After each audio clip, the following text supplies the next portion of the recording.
Michael, congratulations, Masters off and running, and a very, very good display as well. Yeah, it was a good game to be involved in. Christoph didn't really show up the first session.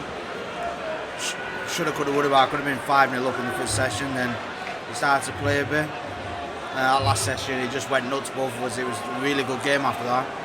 I'm just gutted the full game wasn't like I just only had 6-7 legs of it. But no, I'm happy to be over the line and pick up where I left off on the Worlds. Come to the Worlds and the 9 in that game. When the 8 left your fingers, by your reaction, did you think it was there? Mate, every time you see my 180s, it sits perfect, plumb on top wire. You can't miss. Even Junior could have followed it in for me. You couldn't miss. But yeah, it's one of them. Hit the flight and just sat up a bit. And no, hit the treble 16, double 8 for. Come back for this, win the match. Ratajski was out with 96 last start. And then at 9, I think it was 9-6 when we were 9-7. Something. I thought you got to battle now. You got to don't let him get another one. Because at 9-7 he thinks he's back in it, but he managed to go over the line in the end. Must be nice as well. Them singing your name for it's the weird. whole game. It's proper weird. Like, as soon as I walked on and started chanting and singing, I thought, I'm not used to this. I thought it was just the Worlds because they were cheering all the English guys, and no, they carried on here. You can't explain that feeling. I've been in the PDC now 13 years or 14 years, whatever it is, and I've never had it until 4 weeks ago. And it does feel weird, but I like it. Touching on the Worlds, you get time to reflect and dissect the final? Yeah, the day after, we drove home that night, got home in a mood, went to sleep, woke up, and you start watching your games back on YouTube and watching the clips that the PDC put on Facebook and stuff, and you've got to have positives, and every game was a positive. And the only downside he had of it was being 2-0 up and 5-4 up. If I would have took that 6-4, can't say I would have won, but I was in a better position than I would have been. So it's one of them. I got over the losing to Michael. I've got over losing to Peter, and the next time I've just got to put it right. Do you feel you're very close now to something special? Because you've talked about it before, those finals. Maybe mentally you weren't ready, but this is the strongest I've seen you mentally ever. I was on about it with Dave before. My first year in the Premier League, it killed me. Come back up to Pro Tours, I think I lost in the first round 24 out of 30. It just literally killed me. Then got over that, got back in the Premier League, made the final, and I've done the same. Lost in the final of Worlds.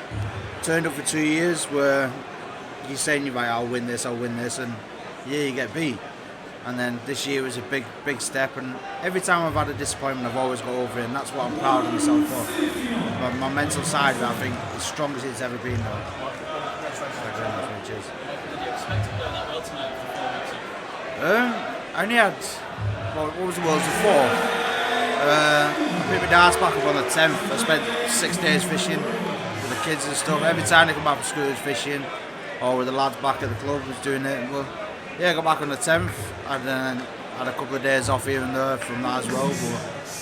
But it doesn't leave you, even if you had 2 weeks off, 3 weeks off, you've spent virtually 12 months practicing for the World Championships, so it can't leave you in 2 weeks. The only way it leaves you is if you go on that stage thing where I've not chucked a dart for 2 weeks, and then you start putting that mental disbelief in your own game. So yeah, 6 days off, recuperated and got over it.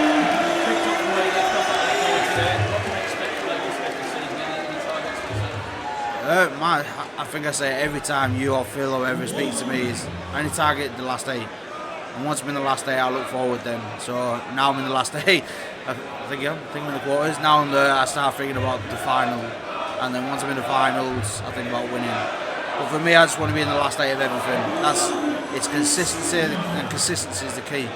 As long as I'm always consistent and I'm always fighting and pushing the big boys, that's all to look forward to. But I don't want to sit on camera, yeah, I'm going to win 9 majors. I just want to make a good account of myself. I'd love it. The way they set it out now, tournament, I just can't wait till they announce it. It's doom heading now. I want to know if I'm in or not.